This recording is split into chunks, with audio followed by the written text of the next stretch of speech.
ನಮಸ್ಕಾರ ಸ್ನೇಹಿತರೆ. ನಮ್ಮದು ಶ್ರೀ ಸಪ್ತಗಿರಿ ಮನೆ ಮದ್ದು ಚಾನಲ್ ಇದೆ. ಅದ್ರ ಮುಖಾಂತರ ಅನೇಕ ರೀತಿ ಎಪಿಸೋಡನ್ನು ಕೊಡ್ತಾ ಇದ್ದೀವಿ. ಸ್ನೇಹಿತರೆ, ಈ ಹೊಟ್ಟೆ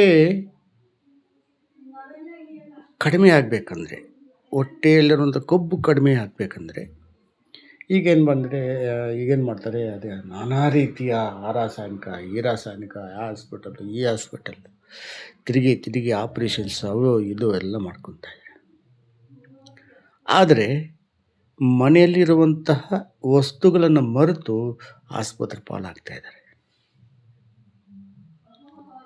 ಬಹಳ ಸುಲಭವಾದ ರೀತಿಯಲ್ಲಿ ಹೊಟ್ಟೆಯನ್ನು ಕರಗಿಸ್ಕೋಬೇಕಂದ್ರೆ ನಮ್ಮ ಮನೆಯಲ್ಲಿರುವಂತಹ ಹಸಿಶುಂಠಿ, ಬೆಳ್ಳುಳ್ಳಿ, ಟೊಮೆಟೊ ಮತ್ತು ಪ್ರತಿದಿನ ಉಗುರು ಬೆಚ್ಚ ನೀರಿಗೆ ಅಥವಾ ಒಂದು ಸ್ಪೂನು ಜೇನುತುಪ್ಪ ಇವೆಲ್ಲ ಸೇವನೆ ಮಾಡೋದ್ರಿಂದ, ಒಂದು ಲವಂಗ, ಅದ್ರ ಜೊತೆಯಲ್ಲಿ ಒಂದು ಲವಂಗ, ಇವೆಲ್ಲ ಸೇವನೆ ಮಾಡೋದ್ರಿಂದ ಏನಾಗುತ್ತಂದರೆ ಹೊಟ್ಟೆಯಲ್ಲಿರುವಂತಹ ಕೊಬ್ಬನ್ನು ಆಟೋಮೆಟಿಕ್ಕಾಗಿ ಕರಗಿಸ್ಬಿಡ್ತದೆ.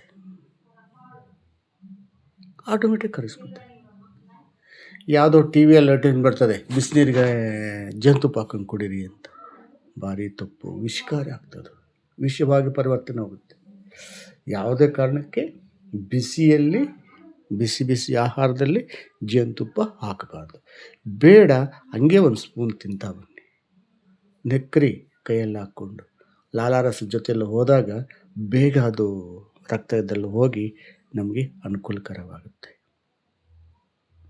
ಇದು ನಮ್ಮ ಒಂದು ಪ್ರಕೃತಿಯಲ್ಲಿ ಸಿಕ್ಕುವಂತಹ ವಸ್ತುಗಳು. ಈ ವಸ್ತುಗಳನ್ನು ಉಪಯೋಗಿಸಿ ನಾವು ಆ ಒಂದು ಪ್ರಯೋಜನವನ್ನು ಪಡೆಯಬಹುದು. ಯಾವಾಗ ನಾವು ಇದನ್ನು ಬಿಟ್ಟು ಆಸ್ಪತ್ರೆ ಪಾಲಾಗ್ತೀವೋ, ದುಡ್ಡು ವೇಸ್ಟ್, ಟೈಮು ವೇಸ್ಟ್, ನಮ್ಮ ಆಯಸ್ಸು ಕುಂಠಿತ ಆಗುತ್ತೆ, ಎಲ್ಲ ಆರೋಗ್ಯವೂ ಕುಂಠಿತ ಆಗುತ್ತೆ, ಎಲ್ಲ ರೀತಿಯಲ್ಲೂ ನಮಗೆ ತೊಂದರೆ ಆಗುತ್ತೆ. ಸ್ನೇಹಿತರೆ, ಪ್ರಕೃತಿ ಮೊರೆ ಹೋಗೋಣ. ಪ್ರಕೃತಿಯಲ್ಲಿ ಸಿಕ್ಕೋದು ವಸ್ತುಗಳಿಂದ ಯಾವ ಥರ ಸೇವನೆ ಮಾಡಬೇಕು. ಹಸಿ ಈರುಳ್ಳಿ ಸ್ವಲ್ಪ ತಿಂತಾ ಬನ್ನಿ, ಬೆಳ್ಳುಳ್ಳಿ ಒಂದೆರಡು ಎಸಲನ್ನು ಅದ್ರ ಜೊತೆ ಬೆಲೆ ಜೊತೆ ತಿಂತಾ ಬನ್ನಿ, ಶುಂಠಿ ಕಷಾಯ ಮಾಡಿಕೊಳ್ಳಿ, ಲವಂಗ ಕಷಾಯ ಮಾಡಿಕೊಳ್ಳಿ, ಅಥವಾ ಲವಂಗ ಹಂಗೇ ಸೇವನೆ ಮಾಡಿ, ಜೇನುತುಪ್ಪ ಆ ಥರ ಹಂಗೆ ಸೇವನೆ ಮಾಡಿ. ಇವೆಲ್ಲ ಈ ಥರ ಸೇವನೆ ಮಾಡ್ತಾ ಬಂದ ಪ್ರತಿನಿತ್ಯ ಹೊಟ್ಟೆಯಲ್ಲಿರುವಂಥ ಕೊಬ್ಬನ್ನು ಕರಗಿಸುತ್ತೆ.